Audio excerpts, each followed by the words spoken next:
Agora já falávamos de pesquisa eleitoral, lembramos da última Quest do ano passado, temos a primeira de 2026 sendo divulgada, mostrando o presidente Lula à frente em todos os cenários de segundo turno testados, com vantagens que variam entre 5 e 20 pontos percentuais. A menor diferença é para Tarcísio de Freitas, governador de São Paulo. Nesse cenário, Lula tem 44% e Tarcísio 39%. Em relação à pesquisa anterior de dezembro, Lula oscilou de 45% para 44%. E Tarcísio foi de 35% para 39%. Contra Flávio Bolsonaro e Ratinho Júnior, a vantagem do presidente é de 7 pontos. No cenário com Lula e Flávio, o presidente oscilou de 46% para 45% em relação a dezembro e o senador que tinha 36% agora tem 38%. A maior diferença é de 20 pontos no cenário que coloca Lula e Renan Santos do Missão no segundo turno. Aqui nas projeções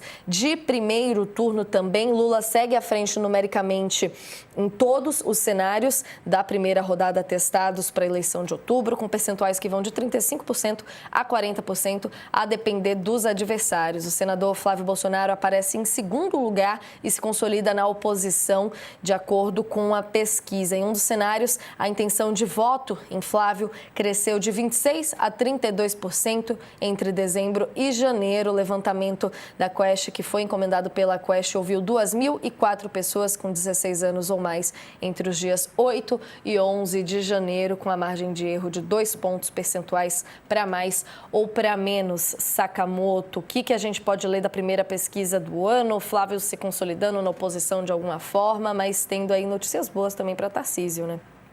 Não, eu acho que tem um ponto interessante. Eu estava lendo a estratificação da pesquisa, né? Quest, ela vem no dia seguinte à de ontem, né? Da ideia, que tinha apontado Tarcísio como melhor colocado do que Flávio. Para vocês entenderem, aí o pessoal pergunta, Sakamoto, já me perguntaram, pararam na rua para perguntar dia desse. É muito bom. Gente, me pergunta do time de futebol. Eu falei, e teu Palmeiras, tá como, né? Porque aí o pessoal fica o dia todo falando de pesquisa aqui, ninguém oferece uma caipirinha pro meu amigo Sakamoto. Lá, tipo, esperando o hambúrguer chegar. Ei, Sakamoto, é a pesquisa. Eu falei, não, gente, me pergunta de uma coisa legal. Ó, é legal a pesquisa, a gente gosta. Aqui, o dia inteiro, a gente me sente até um papagaio repetindo as coisas. Mas o ponto é o seguinte, pesquisa, ela é radiografia de momento, em primeiro lugar, ou seja... mas a pesquisa estava apontando tal coisa. Vou mudando à medida que tem elementos sociais, fatos vão mudando. A segunda coisa é que institutos diferentes têm pesquisas diferentes. IDEA é um instituto confiável, Quest é um instituto confiável, Datafolha e por aí vai. Né? A Ipsos, que está com a IPEC, entre outros. Eles têm metodologias diferentes. Né? As pessoas normalmente não gostam. Sabe como as pessoas leem pesquisa, na verdade, Nath? As pessoas olham o resultado. Se tá ruim pro candidato dela, esta pesquisa é uma bosta, sabe? E, gente, não é assim, sabe? Calma lá com Andorra, assim. São pesquisas com metodologia diferente. Né? Então, cada uma delas está aplicando a metodologia para tentar trazer o que está acontecendo na cabeça dos brasileiros. Não é coisa fácil. E estatística não é premonição. É ciência, mas com margem de erro, com faixa de probabilidades, um monte de coisa. Dito isso, até para explicar, eu falei, por quê? Mudou de ontem para hoje? Não é a mesma pesquisa, metodologia diferente, formas de entender o mundo diferente. A gente tem que analisar as pesquisas ponto a ponto e parar de achar que isso aqui é um grande fla-flu, que vocês ficam torcendo de um lado para o outro. Para de torcer, analisa isso com a cabeça fria. Sabe, bota a cabeça no chuveiro antes de ler a pesquisa, poxa vida, né? Então, dito isso, nessa pesquisa aqui, se na outra anterior de ontem estava um pouco melhor para o Tarcísio, ele aparecia bem melhor que o Flávio no segundo turno, né? Nessa pesquisa aqui, o Tarcísio aparece um pouco melhor, mas ainda assim, quase que empate a diferença dentro da margem de erro com relação ao Flávio. E no primeiro turno, o Flávio aparece bem melhor 23 do que... 23 frente a 9%. Exatamente, né? 36 a 23 no cenário Lula-Flávio, né? Um cenário com Tarcísio e no cenário sem Tarcísio, 35 a 26, né? Agora, num cenário que é só Lula e Tarcísio, né? Aparece... Aí tem vários cenários, tem 39 a 27 com Lula e Tarcísio. Tem uma que tem Lula, Flávio, Tarcísio, ainda assim também o Flávio está na frente. Então é o seguinte, na prática, o que acontece é que o Flávio Bolsonaro se consolida na segunda posição no primeiro turno. Quando o Tarcísio entra, ele diminui ou aumenta, mas isso aí acaba se consolidando.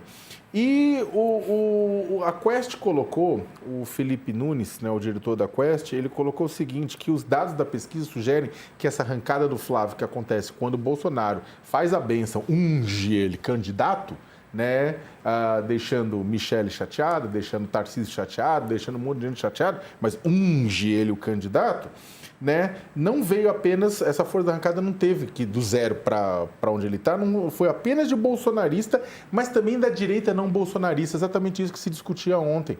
Uma parte da direita não bolsonarista está apoiando já o Flávio, né? Segundo o Felipe, o Flávio aparece com 50% das intenções de voto, contra 16% de Tarcísio e 10%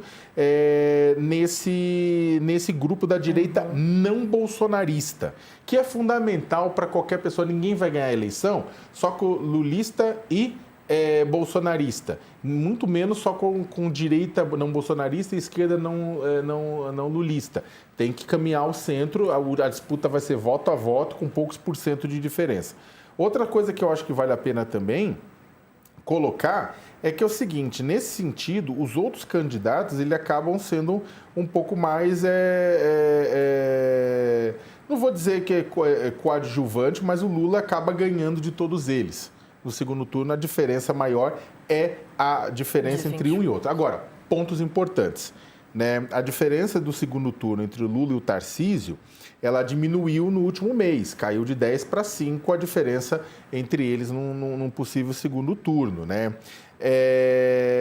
E outra coisa também que acho que vale a pena destacar é que na população está crescendo o ponto de vista de que a eleição do Flávio, e é isso que a Dani inclusive fala hoje, a nossa colega Dani Lima, né, e aí ela fez aquela percepção junto ao Centrão, de que o Centrão acha que o Flávio vai, agora vai, né, e o timing, né? Vai. Ele pode até falar sobre isso depois, vamos falar sobre isso depois, mas que a percepção da população também é essa. Foi de 49% para 54% a percepção de que vai até o fim e caiu de 38% para 34% aqueles que acreditam que ele quer usar a candidatura para negociar. Negociar o quê? Anistia do pai, tirar o pai da cadeia antes e tudo isso mais.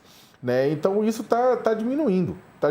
E outra coisa interessante, caiu de 54% para 44% do mês passado para agora, a visão daqueles que acham que Bolsonaro errou ao escolher Flávio e subiu de 36% para 43% aqueles que acham que ele acertou ao escolher Flávio, né? E também, uma última coisa, eu estou falando que nem um papagaio com cãibra, mas que os dados são muito interessantes, né, da Quest, né, tem bastante dado, que o Flávio Bolsonaro também viu o seu desempenho oscilar positivamente, né? Ele subiu 36 para 38 dentro da margem de erro no segundo turno, né? Mas também vai chegando e diminuindo a diferença com o Lula a partir do momento em que a eleição, né, vai se aproximando a gente chega agora no ano eleitoral, né, e vai chegando. Vou te deixar falar mais sobre isso, Sakamoto, mas no intervalo para trazer justamente esse empate, de certa forma, entre os que acham que Bolsonaro errou ou não de indicar Flávio. Fique aí com a gente continua no YouTube. Só retomando esse dado que você trouxe agora, então, Sakamoto, então 44% acham que Bolsonaro errou ao indicar Flávio contra 43% que pensam o contrário. Temos um empate, mas uma queda, então, de quem acha que Bolsonaro errou nesse sentido. Também temos aquela percepção que geralmente a pesquisa pergunta, da maioria achando que candidato com sobrenome Bolsonaro tem menos chance do que outro oposicionista. 43% acham que um candidato da oposição fora da família poderia vencer Lula, mas só 34% acham que alguém com o sobrenome Bolsonaro seria eleito, somando um pouco nisso que a gente estava falando, né? Agora é interessante porque tem gente dentro que é apoiador do presidente Lula que acha que Bolsonaro acertou, mas pela razão diferente.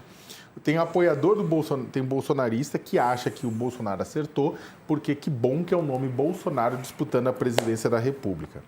Agora, tem gente que acha que Bolsonaro errou, quer dizer, acertou do lado dos lulistas, porque acham que Flávio é um nome mais fácil de ser batido do que o governador Tarcísio de Freitas. Ou mesmo da primeira-dama Michele Bolsonaro, né? Então, muita gente acha que é isso. Tem gente do lado do PT que está vibrando com a escolha do Flávio. Eu acho que vibrar nisso é um erro, porque eu acho que é um pouco mais fácil para o Lula, né, do que fosse o Tarcísio, por uma série de razões. Mas a eleição não vai ser fácil. Vai ser uma eleição de reeleição. Reeleição, o que é, gente? Na verdade, a pessoa é eleita e é dado a ela um mandato de 8 anos. E aí, no meio desse mandato, resolve-se fazer um recall.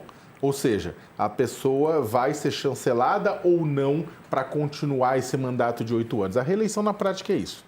É um mandato de 8 anos que você pode interromper na metade aos 4 se essa pessoa não estiver satisfatória. E a pesquisa Quest analisa, inclusive, a questão da aprovação e da reprovação de Lula, né? E aí o ponto é interessante, que é o seguinte, tem 46%, né, 40% que tem medo da continuidade de Lula na presidência. Mas tem 46% com medo da família Bolsonaro voltar ao poder. É uma sociedade polarizada, em que Lula está ligeiramente à frente, mais beneficiado. Ele entra esse ano numa situação ainda complicado. Ele conseguiu reduzir a desaprovação do governo.